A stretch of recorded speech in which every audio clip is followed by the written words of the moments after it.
या चैत्र नवरात्रे में, शरदीय नवरात्रे में, आषाढ़ी नवरात्रे में,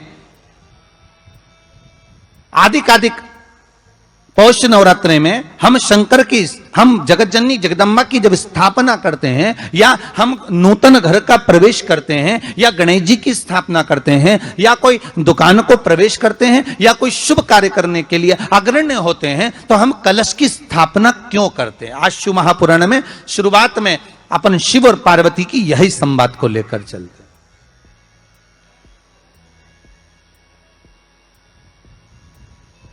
आखिर कलश में ऐसा क्या है? कलश के अंदर आखिर ऐसा क्या विराजमान है कि 33 कोटि देवता उस कलश के अंदर आकर बैठ जाते हैं? महाराज,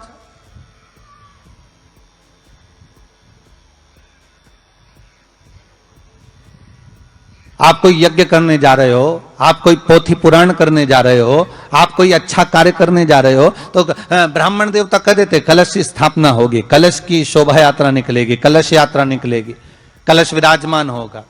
और आज हर की पौड़ी पर, प्रयागराज में, या उज्जैनी में, नासिक में जो बड़े बड़े कुंभ के मेले होते, कुंभ का मतलब भी तो कलश से होता, उसकी महत्वता क्यों है? उस कुंभ की, उस घड़े की महत्वता कहां से प्रकट हो गई? शिव महापुराण की कथा कहती है महाराज, भगवान ओघड़दानी शंकर स्वयं आद्य शक्ति जगदम्बा से कहते हैं कि जगदम्बा तू क्या चाहती है बोल। तो जगत जननी जगदम्बा कहती है कि जहां मैं हूं वहां शंकर है। ये आपने कह दिया, पर जहां शंकर है वहां पार्वती का होना जरूरी है। उसके लिए सिद्ध करने के लिए एक स्थान ऐसा बनाया जाए जहां पर शंकर विराजमान है और शंकर के साथ पार्वती विराजमान है। तो शिव जी ने कहा, पार्वती उसके लिए मैं तुझे एक सुंदर कलश का निर्माण कर देता हूं। दुनिया का रचनाकार, दुनिया की रचना करने वाले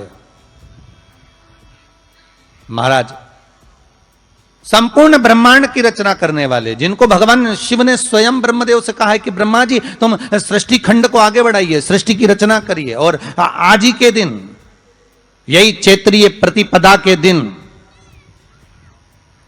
यही इसको कहते हैं नया संवत्सर, नया वर्ष। हिंदू धर्म में क्यों कहा जाता है? आज ही के दिन ब्रह्मा जी ने महाराज सृष्टि की रचना करना प्रारंभ करा था। आज ही के दिन भगवान शिव और ब्रह्मा का संवाद हुआ था। सीधे भगवान शंकर ब्रह्मदेव के पास जाकर बोले थे, हे ब्रह्मदेव आप सृष्टि की रचना करिए। तो ब्रह्मा जी ने पूछा था, सारे नक्षत्र आपने बनाए, सारे दिन आपने बनाए, सारी घड़ियां आपने बनाई, सारा पल आपने बनाया, मनुष्य की श्वास गिनती, काउंटिंग, अर्थात मनुष्य के शरीर की रोमावली, ये सब आपने निश्चित करी है। क्यों बोते हैं? उसको बोने का कारण क्या है? केवल कोई कहे कि हम ठाकुर जी को भजते हैं, भगवान कृष्ण को भजते हैं, कोई कहे हम तिरुपति बालाजी को, नारायण को भजते हैं, कोई कहता है कि हम हरि विठ्ठल को, पांडुरंगा को भजते हैं, हमारे यहाँ हाँ हम इनको भजते हैं तो जवारे नहीं बोते। ना ना, पुष्टि मार्गी है, ठाकुर जी की सेवा करने वाला है, उसके यहाँ भी ये 9 दिन जवारे बोए जाते हैं। रामानुज संप्रदाय से जुड़ा हुआ है, नारायण की पूजन कर रहा है, उसके घर में भी जवारे बोए जाते हैं। पांडुरंगा हरि विठ्ठल की उपासना कर रहा है, उसके घर में भी जवारे बोए जाते हैं। जवारे का महत्व हमारे यहाँ शास्त्र कहता है। क्या महत्व है उसका? क्या फल है उसका? महाराज, जब देवी माता ने दुर्गा भवानी को पंचायत में बुलाया गया, शिव पंचायत में मां दुर्गा बैठी हुई है, और शिव पंचायत में जब दुर्गा भवानी बैठी, उपद्रवियों ने उपद्रव मचाया, अहंकारियों ने अहंकार मचाया, असुरों ने, राक्षसों ने हाहाकार मचाना प्रारंभ करा। तब उस समय पर देवाधिदेव महादेव माता पार्वती को देखकर, दुर्गा भवानी को देखकर मुस्कुरा रहे थे।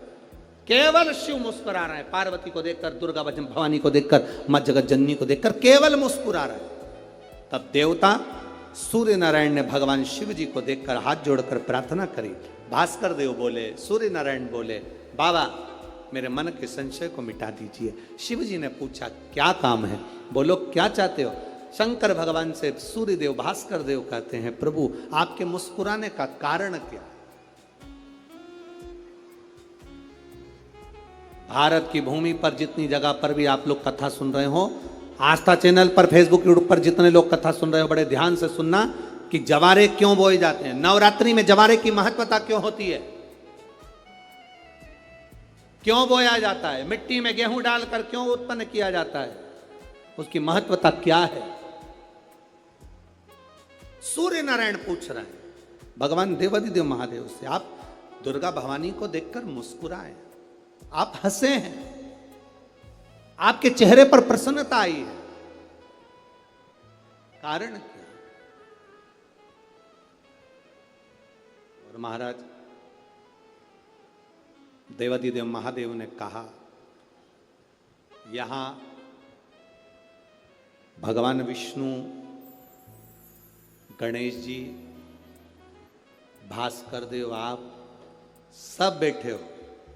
असुरों ने आक्रमण कर दिया, असुरों ने आक्रमण करा है, और वह असुर आक्रमण कर दिए हैं तो वो असुर प्रवेश कर रहे हैं, उपद्रव मचाकर, हाहाकार कर कर नष्ट करने वाले हैं इस पूरी पृथ्वी को। तो फिर उसको बचाएगा कौन, कैसे बचेगा? शिव जी ने कहा, चिंता मत करो।